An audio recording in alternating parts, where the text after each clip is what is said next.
काफी लंबे समय से राजनीतिक अस्थिरता झेल रहे हमारे पड़ोसी देश नेपाल को अपना नया प्रधानमंत्री मिल गया है और चीन के लिए ये एक बड़ा झटका है।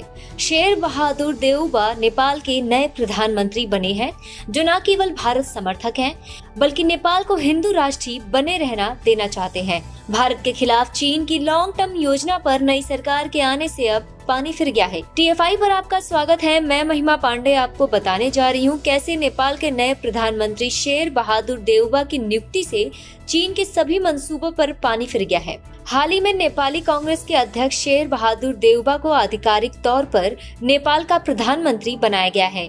75 वर्षीय देउबा ने मंगलवार को राष्ट्रपति विद्या देवी भंडारी के कार्यालय में शपथ ग्रहण किया। नेपाल की सुप्रीम कोर्ट ने पूर्व प्रधानमंत्री KP शर्मा ओली द्वारा 21 मई को संसद को भंग करने के फैसले को असंवैधानिक करार दिया गया था और शेर बहादुर देउबा को नेपाल का प्रधानमंत्री नियुक्त करने का आदेश दिया था। KP शर्मा ओली को प्रधानमंत्री पद से हटाए जाने के तुरंत बाद भारत ने इस सुनहरे अवसर का फायदा उठाते हुए नए प्रधानमंत्री को ट्वीट कर बधाई दी। भारतीय दूतावास ने लिखा कि देउबा शेर बहादुर से मुलाकात का सम्मान मिला। नेपाल का प्रधानमंत्री बनने पर उन्हें शुभकामनाएं एवं बधाई। साझा प्रगति और समृद्धि के लिए बहुआयामी भारत नेपाल साझेदारी तथा लोगों से लोगों के बीच संबंधों को गहरा करने के लिए उनकी टीम के साथ काम करने के लिए तत्पर हैं। आपको बता दें कि नेपाल के नए प्रधानमंत्री का रुख भारत और हिंदू समुदाय के पक्ष में रहा है। शेर बहादुर देउबा ने साल 2017 में नेपाल के 40वें प्रधानमंत्री के रूप में शपथ ली थी। इससे पहले 1995 से 1997 तक, फिर 2001 से 2002 तक और 2004 से 2005 तक नेपाल के प्रधानमंत्री रह चुके हैं। इसके अलावा वो नेपाली कांग्रेस के अध्यक्ष भी हैं। देउबा साल 2017 में प्रधानमंत्री नरेंद्र मोदी से मिले थे और दोनों प्रधानमंत्रियों ने नेपाल और भारत के रिश्ते को नई ऊंचाई देने की बात कही थी। इतना ही नहीं, शेर बहादुर देउबा ने नेपाल के संविधान में सेकुलरिज्म शब्द जोड़ने पर आक्रोश जताया था। उनका कहना था कि नेपाल एक हिंदू राष्ट्र है और उसे हिंदू राष्ट्र ही बनाए रखना चाहिए। द इंडियन एक्सप्रेस की रिपोर्ट के अनुसार देउबा ने साल 2015 में नई दिल्ली में कहा था कि वो नेपाल के संविधान से सेकुलरिज्म शब्द को निकलवाने के लिए किसी भी हद तक जाने के लिए तैयार हैं। गौरतलब है कि नेपाल एक हिंदू बहुल राष्ट्र है। साल 2011 के जनगणना के मुताबिक नेपाल में 85% हिंदुओं की आबादी थी। साल 2017 तक नेपाल में राजशाही शासन था। जब KP शर्मा ओली ने नेपाल की सत्ता संभाली, तब उन्होंने नेपाल की बागडोर पर्दे के पीछे से चीनियों के हाथों में देकर अपने देश की जनता के साथ विश्वासघात किया था।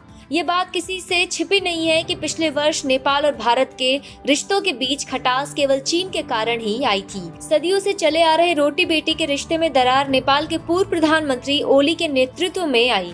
इस दरार का मुख्य कारण था ओली का चीन की तरफ झुकाव। चीन नेपाल में अपने पांव पसारने की कवायद कर रहा था और नेपाली प्रधानमंत्री ने उसका पर्दे के पीछे से बढ़ चढ़कर समर्थन किया था।